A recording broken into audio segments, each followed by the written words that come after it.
Are you at war with your body? Let that question sink in for a moment. Being at war with your body can show up in so many subtle and not so subtle ways.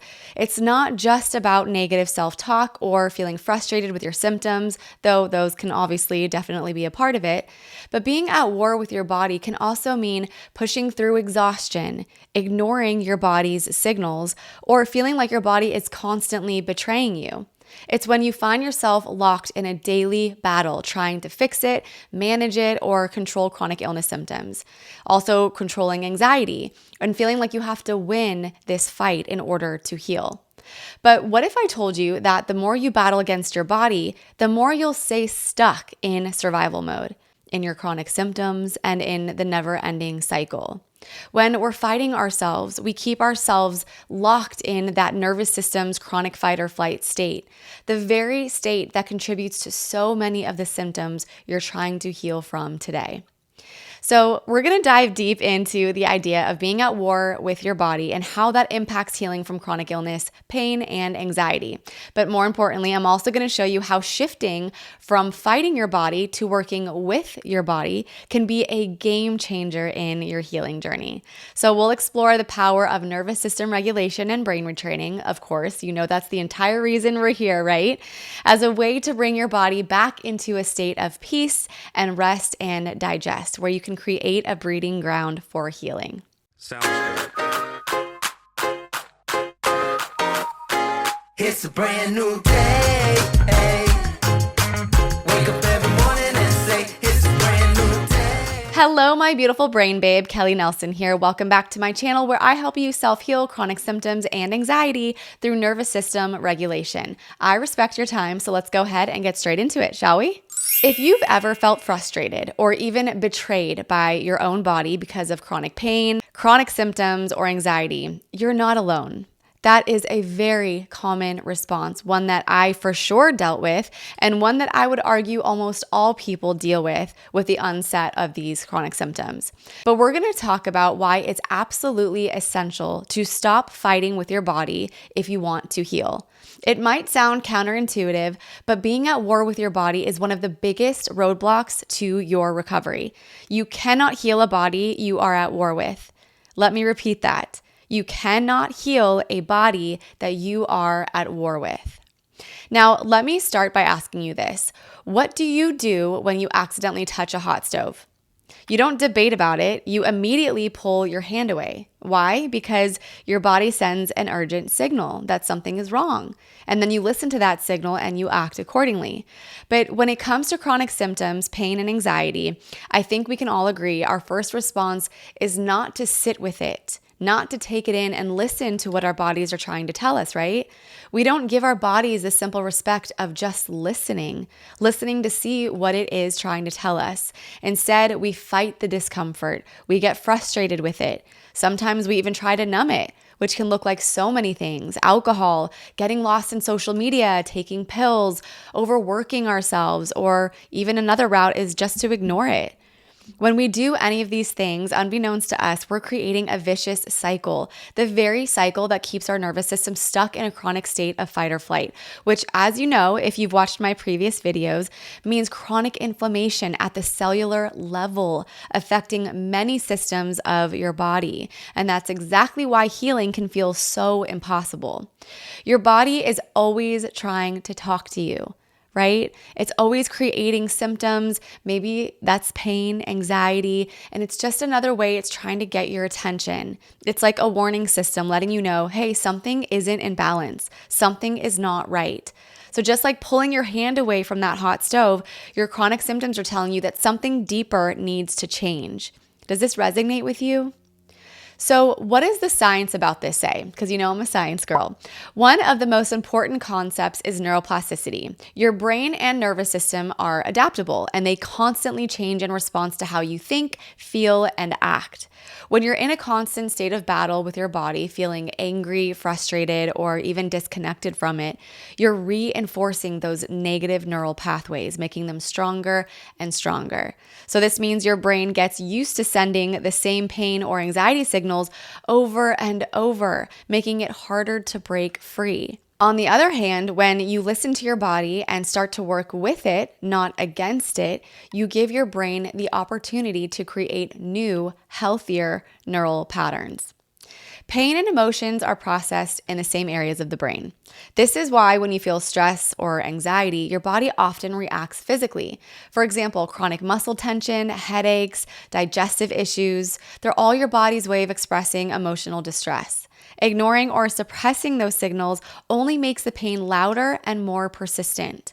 But when you start to tune in and ask yourself, okay, what is my body trying to tell me right now? You create a space for healing.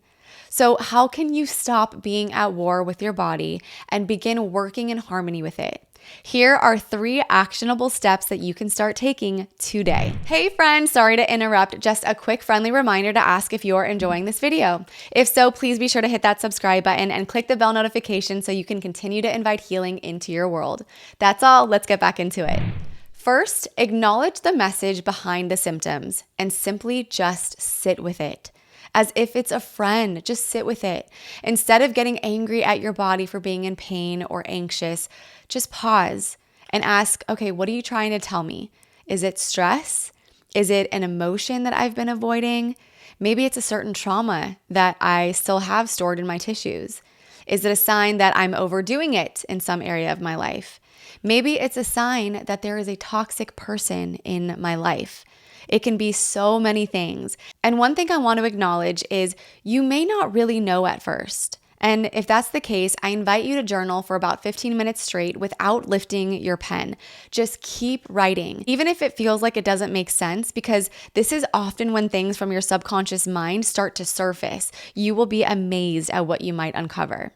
Okay, so again, the first step is to just acknowledge that your body is speaking to you. The second step is to practice mindful awareness. Another saying for this is somatic tracking. Set aside a few minutes each day to mindfully scan your body.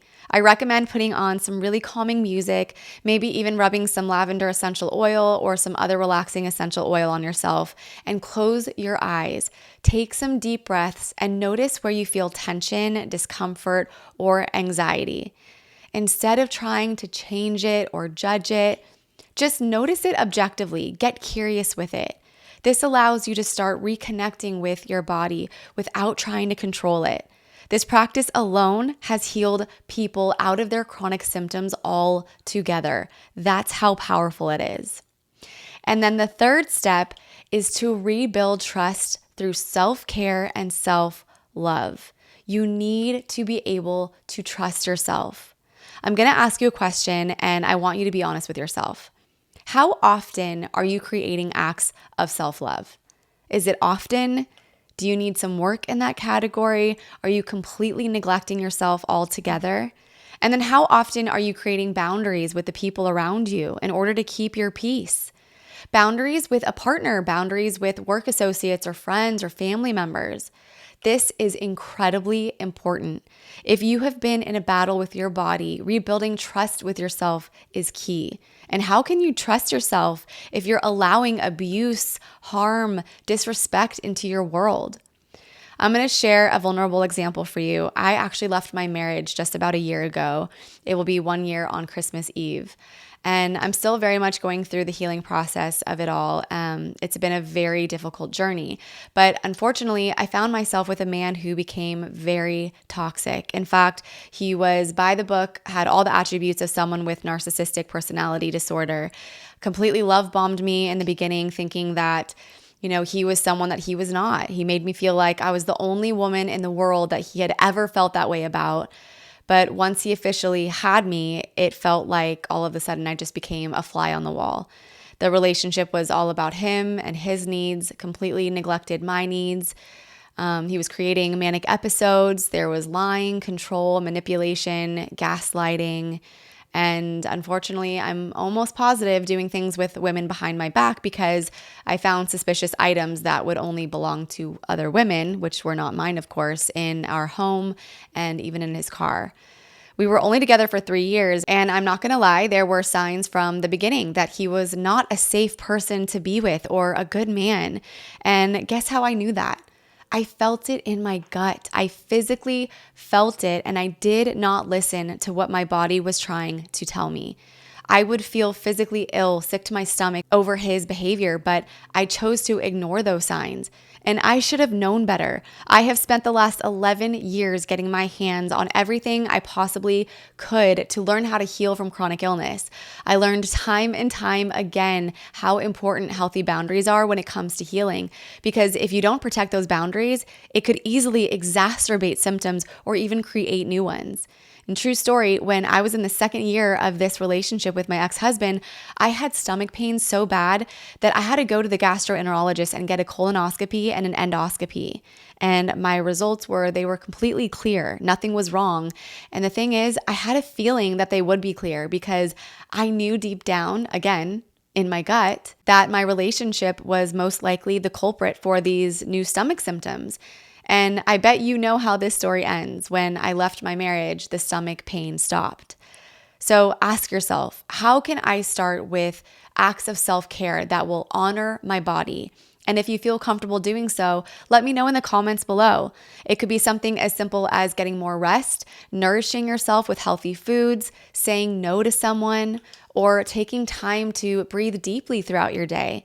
Each act sends a message to your nervous system that you're ready to stop fighting it and you're ready to start healing. You're ready to create this relationship with yourself full of trust. And when you start to trust yourself, you feel more at ease. Remember, your body isn't the enemy. It is trying to guide you toward healing, but it needs you to listen. When you stop fighting and you start tuning in, that's when the real healing begins. If you liked this video, please be sure to hit that subscribe button. Although this channel is new, I don't ever plan on putting a stop to these videos because helping you heal is truly my biggest passion in life. And the more of you that subscribe, the more people can be helped. You can also hit the bell notification so you can be notified when my next video comes out. Thanks so much for watching. I'll see you next week. Happy, healthy healing. Bye.